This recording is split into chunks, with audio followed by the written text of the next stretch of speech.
Está bien. Bueno, buenos días, buenas tardes o buenos días.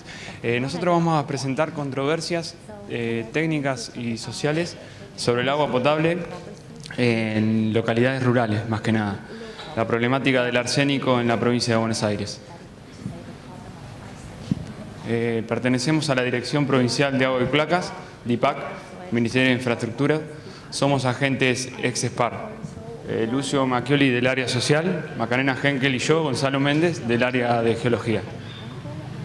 Nuestra dirección es ejecutora de obras tanto de poblaciones numerosas como poblaciones más pequeñas.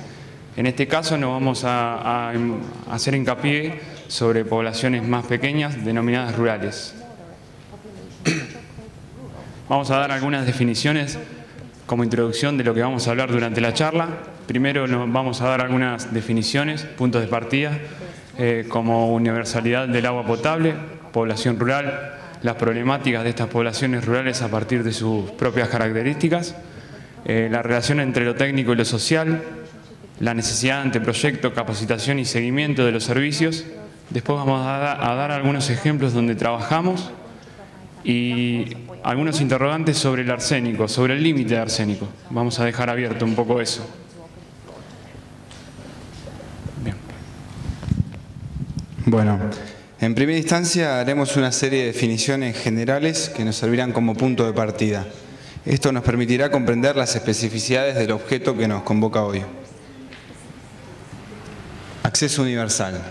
Desde el año 2010, mediante una resolución de Naciones Unidas, se definió el derecho fundamental al agua potable y al saneamiento como elementos ligados intrínsecamente al derecho a la dignidad humana, a la salud física y mental. Este horizonte que nos convoca y nos reúne hoy encuentra sus dificultades cuando lo vinculamos a las poblaciones rurales. ¿Qué entendemos por poblaciones rurales? En general son núcleos poblacionales de menos de 2.000 habitantes. Como característica podemos decir que tienen una distribución demográfica dispersa, en general están alejadas de los grandes centros urbanos y pueden presentar también problemas en el acceso a las localidades. En cuanto a las características culturales que pueden llegar a tener, en general son poblaciones de edad avanzada y muchas veces tienen lazos, la comunidad tiene lazos mucho más sólidos que en las grandes ciudades. Algunos de estos elementos pueden generar problemáticas a la hora de realizar obras de saneamiento. Puede haber poca aceptación por parte de la población del servicio. También puede haber problemas técnicos para después poder operarlo correctamente. A su vez, si las poblaciones son demasiado pequeñas, algunos sistemas de tratamiento pueden volverse económicamente inviables. A modo de paréntesis, me gustaría señalar que parte del paisaje que compone a las localidades rurales son las cooperativas que administran servicios de agua potable. Estas han sido para nosotros los prestadores más eficaces en esos contextos, no estando sin embargo exentas de las problemáticas que nombramos anteriormente. En síntesis, me gustaría decir que hay que entender cómo está vinculado, tanto los elementos sociales y técnicos están mutuamente relacionados y muchas veces desde diferentes ciencias se los separa, pero para entender la complejidad de la problemática de un sistema hay que entenderlo en su interdependencia y mutua imbricación. Toma. ¿Cuál es el que pasó? Bueno, para entender un poquito mejor esta imbricación entre lo social y lo técnico, les presentamos un gráfico tipo cebolla, donde se pueden representar aquellos elementos, tanto técnicos como sociales, que intervienen en un servicio de agua potable y cómo desde el más pequeño hacia el más grande conforman un sistema de vínculos interdependientes entre sí. Si bien es un sistema abstracto, ya que puede aplicarse para cualquier tipo de población, ya sea pequeña como grande, o para cualquier servicio, en nuestro caso nos vamos a focalizar en la presencia de arsénico en exceso en el agua y de cómo es necesario tratarla para lograr tener agua potable o apta para consumo humano. Por ello necesitamos contar con una serie de elementos técnicos que van a hacer que se pueda potabilizar el agua. Sí, más bien podemos contar con las perforaciones o la red de distribución o mismo la cloración que se hace habitualmente, también vamos a necesitar de un tratamiento específico, tal vez más complejo, para poder sacarle el arsénico al agua o el analito que sea el problema en realidad. Para que estos elementos técnicos funcionen adecuadamente, es necesario que haya un operador o un prestador que cumpla con las funciones de administrar, de mantener a partir de personal capacitado el servicio y de controlarlo también, ¿no? Todos estos elementos se van a planificar a partir de una necesidad que imponga de quien fuera el destinatario final, en este caso la población rural, quien también no va a ser ajena a tener que usar el servicio de manera adecuada, cumpliendo con las obligaciones y responsabilidades que éste le importe. Sí, cuando todos estos elementos, digamos, funcionan como corresponde y se mantienen en el tiempo de manera constante, decimos que este sistema de elementos y vínculos entre ellos está en equilibrio. Cuando un sistema así está en equilibrio, se puede decir que un servicio de agua potable es viable y es sustentable en el tiempo. Sin embargo, sucede habitualmente que alguno de estos elementos falla o no se mantiene constante en el tiempo, y es entonces cuando un servicio empieza a presentar distintos problemas. Vamos a dar un par de ejemplos a modo del trabajo que nosotros realizamos, como para que se entienda mejor los vínculos entre ellos, ¿no? Y como si uno falla, altera al resto. Por ejemplo, bueno, un caso podría ser el que nombró la señorita de Villarino, donde tienen un sistema que por ahí está bien planteado y demás, lo que le falta es personal capacitado para ejecutarlo. Entonces, en definitiva, no se está prestando el servicio correctamente a la población. Otro ejemplo podría ser que haya una sobreexplotación de un acuífero, donde se extrae más agua del que el sistema está preparado para dar, afectando a largo plazo la calidad de agua del acuífero. Por ahí, aumentando la concentración de arsénico podría ser en este caso. Sí, esta explotación puede estar asociada a un sobreconsumo por mal uso de la población, o bien a fallas técnicas como pueden ser pérdidas en la red, ¿no? Bueno, para tratar de evitar estos desequilibrios o disminuir las problemáticas que surjan a partir de alguna falla de estos elementos, nosotros planteamos que un servicio de agua potable no se tiene que planificar solamente desde lo que es el proyecto y la ejecución de la obra en sí, sino más bien se debe basar la planificación en tres pilares fundamentales que atraviesan estas dos etapas. Empezando por un anteproyecto serio, tanto social como técnico, siguiendo por una capacitación y concientización de la población, preparando al operador o prestador para que tenga personal capacitado para después manejar el servicio, y también, o sea, esta capacitación y concientización en general se presenta a partir de charlas durante la ejecución de la obra o posterior a ella, cuando ya está puesto en marcha el servicio. Es importante también un tercer pilar, que sería el seguimiento, donde el organismo, en nuestro caso DIPAC, anteriormente lo hacía el SPAR, plantea un apoyo constante, tanto social como técnico, a la localidad, para ayudarla a resolver estos problemas que les pueden ir sucediendo cuando manejan el servicio de agua potable, digamos. Ahora vamos a hablar un poquito más de lo que es el anteproyecto, ya que por ahí es un pilar donde no se enfoca mucho ahora, o sea, por ahí se hace un poco de agua, y es imprescindible para poder tener estos sistemas lo más equilibrados posibles, encontrar la mejor opción técnica para las necesidades de la población, tanto social como culturalmente. Bueno, como dijo Maca, la importancia del anteproyecto es una de las patas principales de la planificación técnica y social. El objetivo es agotar las posibilidades de búsqueda del recurso natural, evitar o disminuir tratamientos.